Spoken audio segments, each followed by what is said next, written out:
Welcome to the Kubernetes Fortnight. We do these every 2 weeks. Today, we're going to be going over migrating from Docker to Containerd. It is Thursday, November 11th. So welcome, 9 a.m. So we've got Neha Tamar here, and she's a member of technical staff. So Mike Peterson. I'm helping co-host a little bit, but Neha's going to be doing the presentations. If there's any questions, I'll stop and ask them. But we're going to go ahead and get started with the presentation. So we go ahead and hand it off to Neha, and welcome to the Fortnight. Thank you, Mike. So welcome everyone, and thank you all for joining. Now, the things we will be going to cover in this session is, so we will be first looking into the migration from Docker to Containerd in Kubernetes. Then we will have demonstration on the following topics. So first we will go through a brief overview of what exactly is container runtime. Then we will see how Docker was initially using the container runtime and now how Containerd will be used now. Now we will also see an overview of why we are migrating, what all the deprecation part is. Then we will see how we are going to interact with the Containerd using the CLI. Okay, so the overview of container runtime. So we are migrating our container runtime or changing our container runtimes. So the first thing is we should have some understanding of what exactly is container runtime. So container runtime is the software that's responsible for pulling and running container images. So it's a software that manages the component which requires to run container, and it's a key component in container management. Kubernetes 1.5 introduced an internal plugin API named Container Runtime Interface to provide easy access to different container runtime. So, by that, Kubernetes could use any container runtime that implement this CRI plugin. So now, integrating with CRI plugin instead of any specific runtimes build up an independency. So Kubernetes could use any container runtime. So it don't have to make any dependent or any specific changes irrespective of the container runtime. So there are this container runtime is categorized into two parts: high level runtime and low level runtime. So when we say high level runtime, so whenever we have clients, kubelet API, or any CLI sending the commands or anything for pulling image, for creating container, everything, then that command or that instruction or request comes to high level runtime. This high-level runtime is responsible for transport and management of container images, pulling the images from registry, unpacking the images. Then high-level runtime, what it does is it just pass on all the information to low-level runtime. This low-level runtime is the main key and responsible for running or responsible for mechanism of actual running a container, and it just do the task of what all commands or API you have submitted from the client.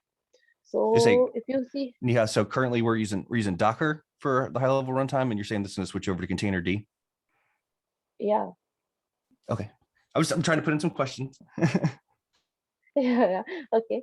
So if you wanted to understand like what all high level runtimes are, so we have Docker, Containerd, CRIO as our high level runtimes, available options. And for the low level runtime, these are the options like LXC, RunC. So these are the low level runtimes. So what is the role of this low level runtime, high level runtime, and why are we switching? We will just cover all this in the next slides. So what is Containerd? So Containerd is a high-level container runtime, or we can say that it is a container manager. It's a daemon process that manages the complete lifecycle on a single host. So by lifecycle, it means that create, start, stop, everything, and pulling images, store images, configure, mount, networking. Everything is Neha, managed by we had a comment. If you Containerd. want, could you slow down just a little bit? Looks like you're talking a little bit quickly for one of our attendees. Yeah, sure, no problem. Yeah, Awesome. just Thank let you me very know if, much. yeah, it just passed. Okay, so what exactly is container runtime? Containerd. So Containerd is a high-level container runtime. It's a daemon process. So it manages the complete life cycle of complete life cycle of container on a single host. So by complete life cycle, it states that it creates a container, starts a container, stops a container, pull an image, store images, configure mount points, networking. So all this activity is done by Containerd. So here in this diagram, you can see Docker is using containerd and kubectl is also using containerd under the hood. So the containerd is used if you are using Docker or kubectl. So how Docker is using containerd and kubectl is using containerd, we will see that described briefly in the next slides. So first we will cover the flow of containerd with Docker. So when an end user submit a command or Docker CLI to create a container. So that request is sent to containerd. Containerd is a daemon process and that runs the container. So it pulls the images, manage the networking, storage, and uses the runc to run the container. So as I mentioned in the first slide, runc is the low-level runtime and which is responsible for creating a container. So once the request is received from containerd and containerd has pulled the image, managed all the networking and other side of story, then the request is submitted to runc. Now, what runc does is all the low-level stuff to create a container, run containerized process, and everything. So in this way, when you say you are running a container with Docker, you are actually running it through Docker daemon. Then we have containerd, then we have runc, and then that's how a container is created. Okay, so this is a life cycle when we use containerd with Docker. So is this space okay, or should I slow a little bit more?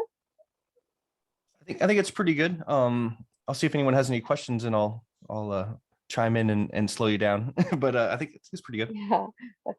Okay. Yeah. So If now, I could, sorry, if I could ask a quick question about that. yeah. Um, so I just want to make sure I'm taking this in correctly. So when you say you're running a Docker container, Docker is using, like I write my Docker file, right?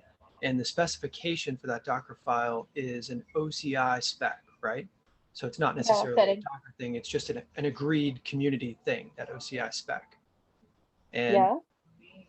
and so that's the instruction to run C about how to actually, here's how you're actually going to run the container. Is that right? Okay. And Uh, so, okay. And so I'm just trying to understand, like, between Docker, containerd, and run C, the relationships between them, yeah. So right? okay. So yeah. So when I say user creates or run container with Docker, so I mean that so you will be using the Docker CLI, right? So Docker build for building an images or Docker run for running a container. So that's when you trigger or when you run that command. So this is the underlying interaction that goes on whenever you trigger the commands, Docker CLIs. So for building an image, you do Docker build, right? You have your OCI compliant everything, and then you do a Docker build, Right. correct? And so it's Yeah. the point of the Docker CLI is to just kind of make it easy, because interacting with containerd, I gather, is pretty difficult. Okay. Yeah. Yeah. We can edit this part. Yeah. Docker to Docker CLI. Correct. Yeah. Yeah. Okay. All right. I'm starting to get it. Thank you. Sorry for cutting in there. No, no worries. That's David. That's one of our Platform 9 members too. Okay. Yeah. Okay. So now we will see how Docker as a runtime with Kubernetes. So when okay. So Kubernetes. Just a second. Okay, so Kubernetes includes a component called Docker Shim. Okay, so Docker isn't really a OCI compliant. So as I mentioned in the earlier slides, so whenever a kubelet wants to use any container runtime, then it has to be the container runtime has to be OCI compliant. But Docker isn't OCI compliant. So that's why we have to Kubernetes introduce a temporary solution or a temporary shim between kubelet and Docker so that it can use Docker as a runtime. So when you say why is this Docker shim needed, so that can be answered as Docker isn't a OCI compliant, so that's why Docker shim is required to interacting with containers. So whenever we create a container with Docker as a runtime, we will be requiring this Docker shim. So now we will go through this flow.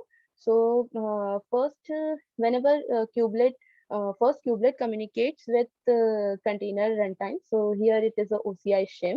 So it communicates with over a Unix sockets or using a gRPC framework. So where kubelet act as a client and this Docker shim act as a server.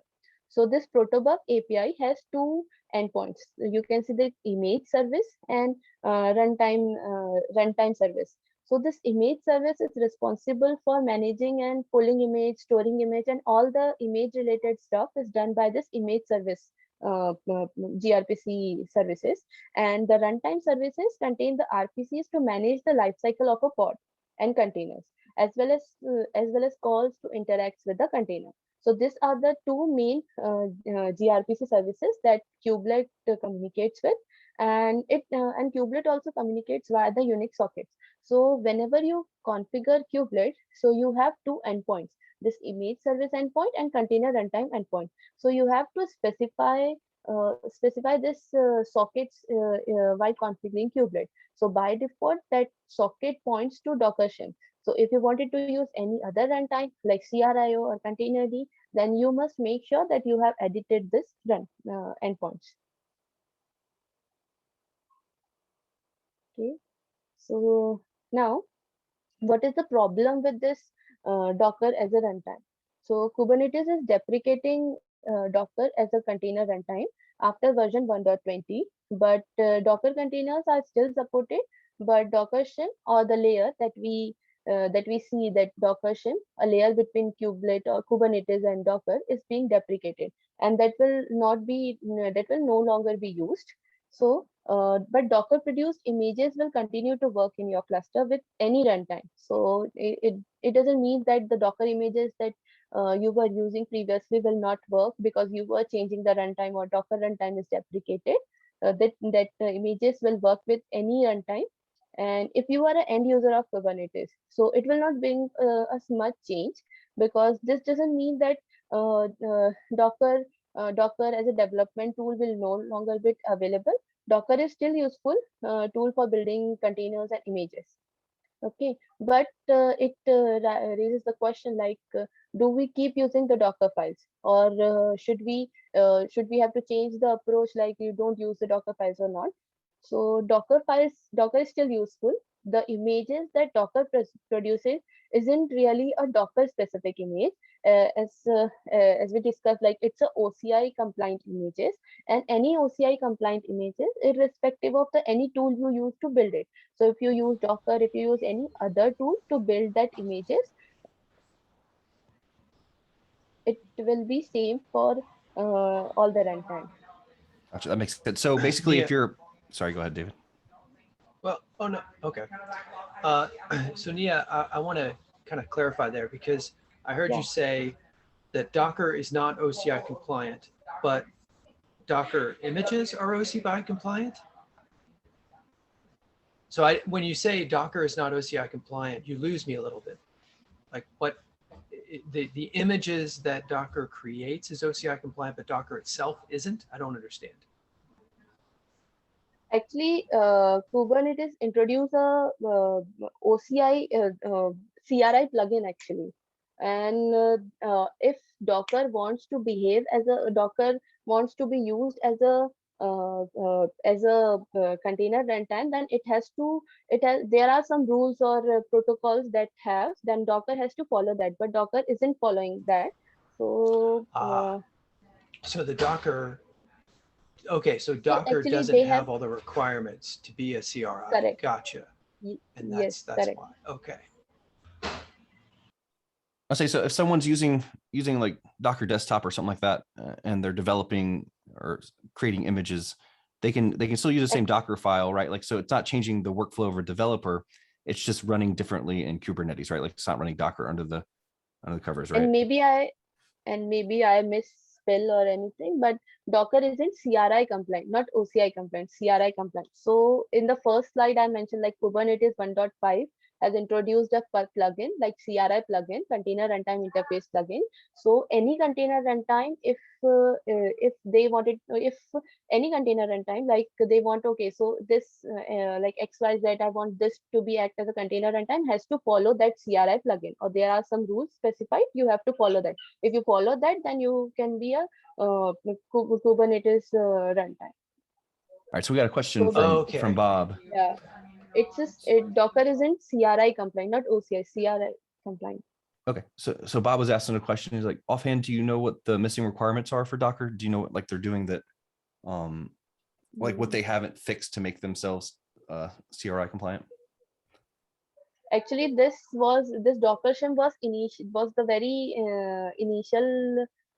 This Docker is a content was very initial project, and they have done some hardcore integration with that. So that's why they have added Docker shim. So, but I'm not sure with the what all specific rules or protocols is missing with Docker. So maybe we Okay. can get back to you on that. Well, it's saying it looks like Mirantis and Docker are maintaining Docker shim, right?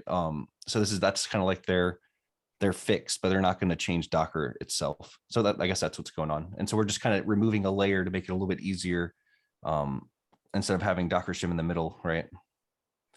By using containerd by itself. Yeah, correct. Okay. Yeah. So this we have already covered. Okay, so now we have already discussed the problem or deprecation part of Docker as a runtime. Now we have to consider, okay, so we are migrating to any other runtime. So why not migrating to container? So why it is easy and everything we will cover here. So as we have already gone through this flow, right? Kubelet communicates with Kubelet communicates with Docker shim, then Docker sends signals to containerd to create the container. Now, as Docker shim is deprecated, now we have to switch to any supported container runtime. So which is CRI compliant or anything. So now containerd is a good choice because it is already available, and we can just make few modification, and we can use containerd as our runtime. So now the first thing that we have to do to make to use containerd as a runtime is enable the CRI plugin. So containerd was there when it was working with Docker as a runtime, but it was just managing. It was a container manager. It was just managing the containers and container lifecycle. But now what we want is containerd to act as our manage our container lifecycle as well, but also act as our container runtime. So the first thing that we have to do is enable the CRI plugin for containerd. So how do we enable that? So containerd. Sorry, I'm going to ask another question. Yeah. Was that an existing thing, the enable CRI plugin for containerd? So basically you're just turning on more options that containerd already had. Was that an existing Yes. thing, or did this have to be built? No. This is the existing thing. That's what I was going to cover. So sorry. containerd. Yeah, no problem. I had a Containerd question has real quick, Nia. Sorry to interrupt. Does it provide any like, so you're removing a layer, does it provide any performance values really, or is it not? Is it just more so when you're like deploying it to begin with, right? Like, so now Docker's not running on each of your worker nodes. That's going to be removed, right? So are there any performance? It will be an extra or less overhead, extra advantage for us, or less overhead. We don't have to maintain Docker. So containerd will be the one which will act as our container runtime and also as a container manager. Awesome. We don't have to worry about Docker. Yeah. Great. That was just my question. Thank you. Yeah. Okay. So the first thing is we have to enable the container, the CRI plugin. So so this is the config. We have this containerd config file located and at this location. So etc containerd, and we have config.toml. So this is the configuration file for containerd. So in the so this is the config file of containerd in when we use Docker as a runtime. So in this scenario, when we have kubelet, Docker shim, Docker, containerd, and container, so that config file is default one. So you can see disable plugin has the entry CRI. So it states that, okay, so containerd should not act as a container runtime. It should act as a container manager only. And you can see all the other thing is commented. So this is the default behavior of container D. But if you want container D to be used as your container runtime and a container manager both, then you have to make few addition in this container runtime in this config file. So the first thing you have to do is enable the CRI plugin. Means you have to remove this CRI entry from this disable plugin. So once you remove this entry, so now container D will be act as your container runtime. And so this is the main part, that removing this CRI entry from the config file. Now you must be aware about this docker daemon.json configuration files. And when we have Docker, so in this daemon.json file, we used to add few entries like if you wanted to configure a private registry, in a specific storage driver, a C group FS, and so on. So all that configuration you are supposed to do in this daemon.json file. But if we don't have Docker, then we don't have this daemon.json file. And if you wanted to do all that stuff with containerd, then how can you do that? So this config.toml file helps you for providing or configuring all that stuff. So as you can see here, so if I Anika, wanted to configure, I'm going to yeah. interrupt for a second. We had a quick question too. Okay, so Bob's asking how can he tell if his Kubernetes node is using container D? So is across Right. anything, regardless of if it's platform 9 or just regular Kubernetes, it's going to be in this configuration file. So say I've got a worker node and maybe I'm not using our deployment. I'm just using like something that I've deployed Kubernetes somewhere else. Am I going to be looking in this file for the configuration to see if the disabled plugin section is empty, and then I can just assume that we're using CRI, and then I'm looking at some of these other settings to see that I'm using the containerd plugin? Like, is this is the same across just vanilla Kubernetes? Yeah, so you can check on this very well check on this config file whether containerd is used or not, or you can very well check the status of containerd as well. Okay, so now there you can find out all the entries of your container mounts and everything. So it's this exact file. So config.toml, like this is going to be the same file. You're Yeah, saying yeah, I can this, check that? Yeah. yeah, you can check on the host. You can find this file wherever you have the containerd installed. Gotcha. So you're saying like if I'm using Docker, it's probably going to look more like the one on the left. And if you I'm are, using containerd or something else, it's gonna be more on the right. But then like if I'm not using containerd, the plugins, it's just going to show a different, it's not IO containerd.grpc. It's going to be something else, right? Like, does that make sense? So like if I'm using something other than containerd, I'm just going to see different information in this configuration file related to whatever. You will be seeing the default configuration. Yeah, gotcha. like awesome. This. Yeah. So this is something that we have explicitly added or as part of our migration. So if you install containerd on any of your hosts, then you get this default configuration file. But if you want to make some modification and you wanted to use containerd as a runtime, then you have to make few tweaks in the file so that it will behave accordingly. Okay, so Bob's asking a question. So if like say I'm using kubeadmin or something like that, and I'm provisioning, I guess Bob, maybe that's going to be dependent on configuration option about like what's going to be set up. I'm betting a lot of these things just fill this information in based on what runtime you pick, or if like maybe the default's just Docker, but I'm not 100% sure. So like say I'm using, say I'm using like kubeadmin or some other way of deploying, I guess they're just going to create the same type of file. And this is where I'm going to check to see which runtime I'm using. Yeah. And so would this trace back to like, what are you using to run Kubernetes? Are you using Kind? Are you using Docker Desktop? Did you build the nodes yourself and just get all the binaries from CNCF? Like, I'm assuming that this config.toml file kind of traces back to that. How did you get your Kubernetes? Actually, actually, if you wanted to check the, maybe it will be covered in our demo, but if you wanted to check your Kubernetes node is using which container runtime, so you can very well do a kubectl on your node, and with -o wide option, you will get this option like container runtime. So it will, if you are migrating your cluster node by node, then you will see that, okay, so one of your node is using containerd, another is using Docker. So if you are in the migration process, like from Docker to containerd, but if it will show you all the information like which underlying container runtime is being used. So if awesome, it's that's perfect. Docker, then yeah. No, thanks, Bob. Thanks for the questions. Like that's what we're here for. Ask as many questions as you want. But yeah, Bob's saying that maybe some of the stuff that they were asking is going to be showed in the demo. So yeah. Okay, so yeah, I was on the private registry configuration. So if you wanted to configure your private registry, then actually this is specific syntax that containerd follows. So you have to add that entry in a particular format. So as you can see, I have added Docker mirror platform9.io as a private registry, then fallback to registry, the default one. Okay, so the same goes for the storage driver as well. So if you wanted to configure the device mapper or any other storage driver, then you have to add that snapshotter entry here. So right now we were using overlay FS, that's why this entry is there.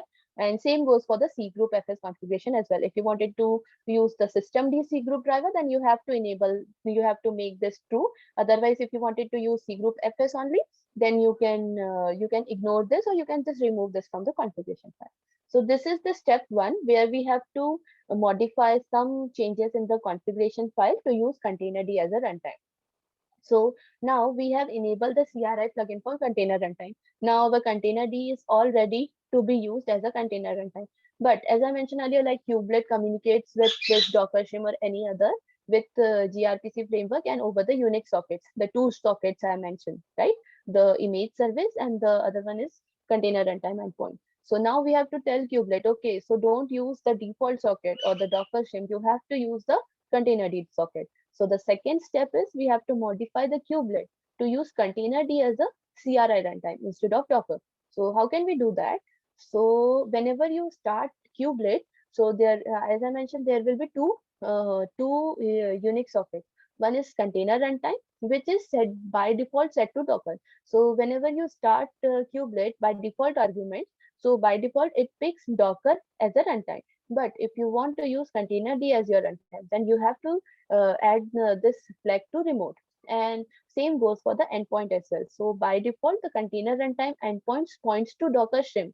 But now if you wanted to use containerd, then you have to update containerd socket as well. Now, if you have added this, updated this socket and restarted your kubelet, now you wanted to verify, okay, my kubelet is using which container runtime. I wanted to verify that. So what you can do is you can just simply do systemctl status your kubelet service. So this is PF9 kubelet because I have done all this on one of my PMK cluster. So I have done this PF9 kubelet. Now here you can see. A question about this. Just to Yeah. clarify, like, even though this says platform 9 stuff on it, this isn't necessarily specific to us, right? I think that's where you were going, is like the kubelet could just be, you know, any kubelet running on Yeah, here, any and you're kubelet. still going to provide the same commit or the same flags and properties and such. Correct, correct. I had a question Okay. too. So are you mostly doing this at deployment time, or you're saying like I can do this while I've already got a cluster running and I want to do a migration from Yeah. Docker to containerd live, right? Like I can modify this this configuration file to say what I want it to Correct. start up with, right? Like, and I can do it live. Now, is that going to add any kind of weirdness to stuff that's already running on the worker nodes? Like, is anything really going to change that I'll notice, Yeah. or some downtime, or? No. Actually, what you can do, if you have a one master and two nodes cluster, and that is on the Docker as a runtime, and you wanted to migrate, so you can pick one of your node, worker node most probably, and just start. There are few steps, like you have to just stop few services. So you can just stop kubelet, and this is the configuration files, like this TF service file. Open this file and add this argument, remote and this, and just restart the kubelet services. Now then you have to make few containerd config file entry as well. And when both of these steps is done, and when you have started your services, then you can see your migration is done, and you can see like, okay, so your current runtime is containerd. Do I need to You do I need to can like move any of the running pods and stuff off first, or like does it that? no, actually that is done because we have to first uncardon the node, uncardon and drain the node. And in the same way, we have to cardon the nodes, and in the end, we have to uncardon the nodes. So Got it. if you Makes have any sense. pods, yeah, if you have any pods running, then it will be eventually comes up with containerd as a running. Okay, so you will, like, I'm just thinking about this from the application's point of view. If you had one master and two nodes or two workers, and you had a couple of pods running on each, you're going to have to mark one of the workers as unschedulable, which means Kubernetes is going to move everything over to the other, and it's potentially going to double the workload on that single worker for a little bit while you promote that worker. So there's, Yeah, there's some either things to think about there. yeah, but there might be other ways. So if you wanted to like if you are planning to migrate your existing cluster, then you can just pick one by node, one by one. So yes, it will definitely increase the load on other worker or master nodes. But if you are planning to move it on the upgrade part, like if you have a 1.20 version and if you are planning to move it from 1.20, then it will become in complete upgrade process. Right. it. So And Then you Bob, went through that cordon and everything doing that. Yeah. yeah. all right, so I'm gonna read Bob's next question too. So say I spin up a cluster on a managed service, how would you tell like what's being used, right? Like, so if you're deploying something with our product and you're like deploying on virtual machines or Bare OS, bare metal, then you're going to be able to select what you want to run. In the newer versions, you can select Docker or Containerd. Now for Yeah. like EKS and that kind of stuff, maybe it's specific to their I environment. can show that. Okay. Yeah. You can just complete your sentence, and I will just show this part. Okay, cool. Yeah. So that's a configuration option that we have for AWS. I say maybe for Azure, I guess. And I guess it just depends on if they support it. Awesome. And you, so from here, can, when you're looking at your infrastructure and your clusters live, like I've already spun all this stuff up, our dashboard will show you which runtime you're using. It's kind of nice. But this is for, this isn't EKS or anything like that. So it's not necessarily a managed service through Amazon. This is us deploying virtual machines and then putting Kubernetes on top of it, right? Like, so for like EKS and for what GKE and stuff like that, I'm not positive how you select which one, or if they give you the option. I think Nia showed a command, get pot or get node O wide. Gotcha. And But I mean, like, had is the it information in configurable? there. Yeah, this one. Gotcha. Yeah, that one. That I think that might answer your question there. You might be asking as well, like, okay, how would you tell? Yeah, I don't know if you can select which one. All right, so we got another question. Does Platform 9 have a community version to use on premium? So we have a freemium forever tier that you can use, and you can deploy up to a certain amount of clusters. I'll go ahead and put that link in there, and yeah, I can go ahead and get going again.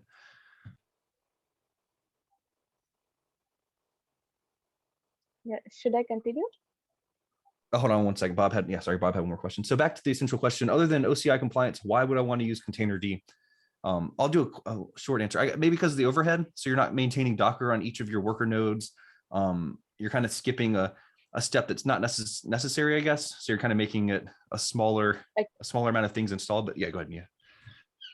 Yeah, actually, this is because Docker shim has become a heavy burden for Kubernetes maintainers. And with this change, like deprecating the Docker shim, Kubernetes will no longer be maintaining this Docker shim. So that's why this part is deprecated, and you have to move to any container runtime, which is OCI compliant, if you want to be independent for all that tasks. So maybe that answers your question. Yeah, the gist of that is you're going against the community. Then never go against the community.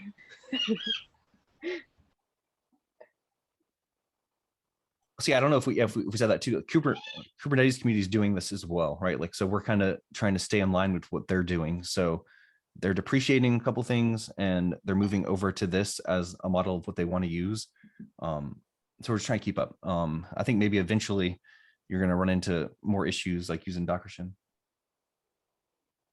Oh, on-prem. Okay, that's something different. All right, sorry, go ahead, Nia. Go back with your presentation. I was trying to get some questions answered. Thank you. Yeah, no worries.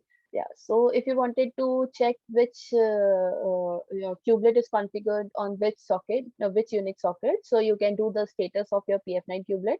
Then here you will see the information like which C group driver you are using and the container runtime. So if you are using Docker, it will show Docker. And if you wanted to set any specific timeout as well, or if you want, you can also see the endpoints, like if it is using Docker shim or Containerd.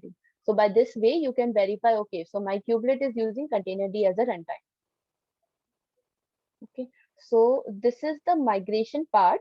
Now comes the client. Part, because when we say as Docker daemon has its Docker client, which will be used to build image. So when you do Docker run, Docker build, everything. So that is very easy or very, very user friendly nowadays. So similarly, Containerd also have its own client. So when we say like we are removing Docker, so then the Docker CLI won't be available for us. So now we will be needing some alternative for Docker CLI. So Containerd also comes with its own CLI. So there are couple of Containerd CLI available. So you can see like CTR, Nerdctl, and CRI CTR. So Containerd, this CTR and Nerdctl, Containerd uses this both over the Unix sockets, but this CRI CTL is a CRI based client. So we will get in details in each of this client. So first comes the CTR. So CTR is a command line tool which shipped as part of Containerd project. So when we say it is shipped as part of Containerd project, so it was the default client. So when you install Containerd on any of your VM, then you can expect that CTR will be available as part of your Containerd. But this is very incompatible with Docker CLI. If you are a Docker CLI user and you want all that stuff like Docker inspect, Docker logs, Docker exec and everything, then you can't get all that options with CTR. So it comes with very less options and not so user friendly. So these are few commands that you can do. CTR, you can list the containers, images, get plugin info, pull in images and create a container. But if you wanted to get all the functionalities that Docker CLI was providing, then you have to switch to some other clients. So, are there any questions? So to be clear here, like this is when you're using Kubernetes and all that, you're not necessarily at this level though, right? Because Kubernetes kind of takes care of that for you, spinning up the container and doing all that, pulling the images and everything. You're just saying if you want to get down to the level of actually manipulating the containers and pulling in images and such, this is the CLI that you would be using. Is that right? Yeah. So it's kind So, of more for like if you- troubleshooting and maybe operations people troubleshooting. trying to, yeah. Or also Correct. like say you've got a installation where you don't have internet access and you need to load an image, right? Like you could use this maybe instead of using like Docker load, which you're using before. Or is that going to be the other command line interface you're going to show us in a second? Yeah, mostly Maybe that we question use was this. confusing. Yeah. Okay. So the next one is the CRI CTL. CRI CTL is a command line for CRI compatible container runtime. So as Containerd comes with a built-in CRI plugin, so Containerd is a CRI CTL compatible, and but this CRI CTL syntax or schema is incompatible with Docker CLI. So if you can see here, if you wanted to create any pod or any container, then you have to this is the usage command, and you have to use the CRI CTL create. Then you have to provide options. Then you have to provide the config file and the pod config, container config, and the pod config. So its syntax is quite different. So if you are coming from the background like you are very well versed with the Docker CLI usage, then this will be a drastic change for you. Like you have to understand the CRI CTL. But there is one other client which is very much Docker compatible. So here comes the Nerdctl. So this is also Containerd managed, and Nerdctl is a Docker compatible CLI. Its output schema is also similar to Docker. Nerdctl support most of the Docker CLI. You are like Nerdctl run, Nerdctl exec, Nerdctl inspect, and so on. And few CLIs are not yet supported, but community is working on it, and sooner or later they will provide support for all the commands. And Containerd also supports namespace concept. This is very much independent, but it is at the container runtime level. So KTest.io is the namespace that contains all the containers started from the CRI plugin by Kubelet, irrespective of the namespace in Kubernetes. So by this means that if your few containers is starting by the Kubelet, so let's say if you have Grafana, you have dashboard and any other this containers which is starting by Kubelet, then this will be landing up in this namespace, KTest.io namespace. So if you wanted to list all that container, then you have to explicitly specify this namespace, because this will be landed up in this namespace. And So I think all that the so I think that answers Mosen's question too. If you want it looks like it's a mix of different CLIs depending on what your needs are, but you can install like nerdctl and get access to it too. Mosen asked, should should I install the container D client? But looks like you've shown like 2 or 3 different CLIs you can use to access and kind of get the same functionality as Docker. Yeah, actually, these are the available clients that I have listed out, and based on your requirement and based on what you were using earlier in your product, so you can choose your runtimes. Okay, so if your requirement is very less and if you don't want excessive work, then you can use the default one. And if you are using the CRI plugin based or your configuration was if you are using the YAML file, the JSON file, then you can use the CRI CTL. But if you are using Docker compatible CLIs, then no, you should go with Nerdctl. These are the all possible options that comes with Containerd as a runtime. So it's totally up to you which client you wanted to use based on your requirement. Awesome. Looks like we're getting information too, saying CRI CTL is very much kind of like Docker, so it's not hopefully too much of a learning process to be able to use it. But yeah, like it's more so for troubleshooting, and I don't think developers and certain people are probably not going to end up actually using it. But this is good for troubleshooting, or like I said, doing certain things where maybe you don't have internet access and you need to load a Docker image into a local registry or something like that. All right. So what's coming up next? Sorry. Yeah. So mostly this client comes in picture when we are doing the troubleshooting, or if your pod is not up, then you have to check the logs, you have to exec in the log, and you have to check, okay, so my XYZ host is pingable or not, if you have any issues. So that time CLI plays an important role. So that's why you have to understand the importance of CLI that comes with your product or with your project. So that's why it is important. And you have to choose based on your requirement. So because as you can see, like in our PMK cluster, we have huge use of Docker CLIs. So if Docker is not there, then it will be then Nerdctl suits her requirement well. So that's why we are using Nerdctl in most of the places, because Nerdctl is very much Docker compatible. Makes sense. Yeah. So now we will do the demo. So the first thing I was going to show is how to verify the runtime, but yeah, we have already seen. So if you have a master node and if you wanted to verify which underlying runtime you were using, so you can just do the kubectl get nodes -o byte. This will provide you the information about container runtime, which is getting used. Now what we can do, we can just log into any of our master node or any node, and we will just verify all the stuff that we have just seen in the file, like the configuration file, the kubelet and everything. Okay, so this is my worker node, and now if I wanted to check, okay, so containerd config.thomas. So you can see this. Now if I cat this file, I will find all that entries. Okay, so it has this disable plugin empty, it has the config, it has the registry part as well, the snapshotter settings as well, and all other settings also.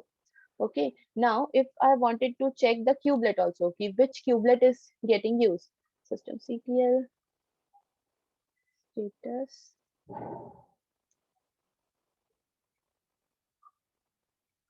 kubelet. Okay, so now here you can see like okay, so the container runtime is using remote, which stands for containerd, and the container runtime endpoints is containerd.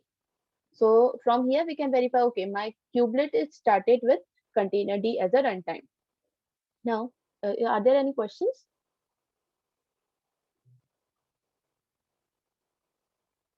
Okay. I think we're good. We're just... there's. Oh, sorry, that was just a comment. That wasn't a question. Okay, no problem. Okay, so now, as I mentioned, like I mentioned couple of CLIs, but CTR was the default CLI. But no, because we are more dependent on the Nerdctl as a Docker compatible CLI. So that's why we have packaged Nerdctl. We have installed and packaged Nerdctl in our PF9Cube package. So if you wanted to use Nerdctl, then you have to use from this location only. So because this is not default available, and if you wanted to use Nerdctl, then you can use from this location, OPTBF9Cube, bin and Nerdctl. So as here you can see that it has most of the option that you get from Docker CLI. So it has run, exec, and all the pull, push, most of the options is available with this. And here you can also specify the namespace. Now, if I wanted to check what all containers are running, so what we usually used to do is Docker PS. Hold on, I had a Okay, quick now question, Neha, about what you just showed off. Yeah. So each of our worker nodes, if you select container D, it's going to have that command line interface that you can use. So that's automatically going Yes, to be installed. Okay, yes, awesome. this will be available on all the worker and master nodes. So if you wanted to check the what all containers are running, so as I mentioned, you have to specify the namespace because all our containers are running in a single namespace. So you can do PS. Now here you can see, okay, so all my pods are running. So like you can see this proxy container is running. You can see this because this is my master node. The etcd is also there.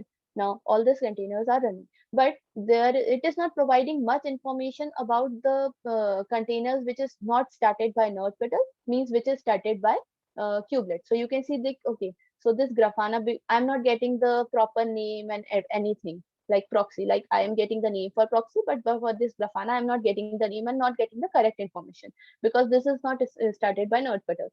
So this is some drawback. This is something that node-petal is not supporting yet, but in future it might be supporting. So we also have CRI-CTL packaged in our PF9 cube. So if you wanted all the information of the containers which is started by kubelet, then you have to just use CRI-CTL. This is the warning. If you specify this socket, this warning will be disabled. Okay, so it will give you the all the container ID, the name, the pod ID, everything. So all the spots, like you can see, okay, so this is my Grafana container, and this is the ID, and this is the pods, and everything is running or not, and everything. Now, if you wanted to enter in the pod, so with Docker, we have the option like we used to do Docker exec -it and the container name, and we can simply do the exec. The same thing you can do with node-petal and CRI-CTL as well. So if I will just try to exec in any one of the container. So this -r option is just to disable this warning. If you add this option, then this warning will be gone. Now, if you wanted to exec in this container, so exec -it the same way, then you have to use the container ID, then exec. So now you are in this container. So if you are debugging anything or you wanted to check the host file or anything, then you can just exec here and you can just verify all the information. Now, if you wanted the logs, so with Docker, we have the options like we can do Docker logs. So the same option is available with the CRI-CTL and node-petal. So with Docker, we used to do Docker logs and the container name. So if you wanted to use this, then you can just do CRI-CTL logs. So here you will list out all the logs. And yeah, Nia, more logs. Can you Yeah. can you help me understand? And I think this might go to the question that Mohsen just asked. Can you help me understand the relationship? Like I'm used to getting this information from kubectl, right? And looking at pods and seeing what's going on and understanding what's happening in Kubernetes. kubectl is going to the Kubernetes API, right? And getting that information. Yeah. And Correct. if I'm understanding this, and please, you know, I'm looking if you can verify. I think so. Behind the scenes, when you go to the Kubernetes API ultimately is looking to one of these CLIs that you're showing us, right, to actually get the information. Is that right? Does that make sense? So actually, I didn't get. Can you repeat the So, question? like the information that I'm seeing here, when you ran like that nerd cuddle command, it looked very Okay. similar to what I would do using kubectl, Okay. Oh yeah. Actually, right? it is yeah, it is similar. You can get the logs information from there as well. This is just the this because we are, if you are on the host and if you want that information, if you are on the worker node, and if you are debugging some issue or anything, then these are just the add-ons that you can do instead of running the kubectl. There is one more option available for you. But yeah, very well, you can Because get the logs and other thing, okay, exec also, and everything from kubectl as well. I so think, the let me difference add in, there, David. eh, yeah, please. Sorry. So I think what he's what Mosen's asking too kind of is, okay, so say like kubectl, I get pods, right? And the pod could have multiple containers. How does that translate into the container IDs and information I'm seeing when you're just listing them out, right? Like, so if I do a, Docker list to get the information about like which pods are running, or you're like listing the pods, how do I translate a pod into a container, right? Because a pod might have multiple containers, or is that information like easily translatable from kubectl to just running like PS? Mm. Does that Actually, make sense? kubectl also provide. Yeah, kubectl stands at its place, and this also helps when we are debugging the issues. But because when we are creating the clusters, so we will be requiring the CII, CTL, and nerdcutter. So that's why we have to package them as part of our binaries. But because it is already present on the host, and if you are debugging the issue, then you can use kubectl as well, or otherwise if you wanted to use container specific CLI, then you can very well use this as well, because in the end we will be requiring this. Got it. I think the confusing part I'm trying to figure out too is like, so say I do kubectl get pods, and like I got a list of pods that are managed by deployment, and the pod's just like Nginx, but the pod may have multiple different containers running. Is there a way to translate that to what I'm seeing when you do a CRI-CTL PS to see which singular containers are running?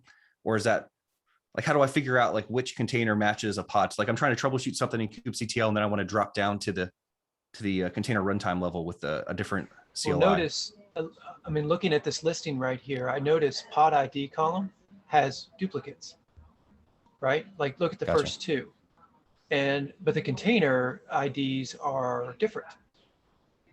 So maybe that's going back to. So maybe the pod ID is pod ID related to Kubernetes? So that's what Mosen's asking, what is pod ID at container runtime level? Is that what's translating actually to Kubernetes? Like,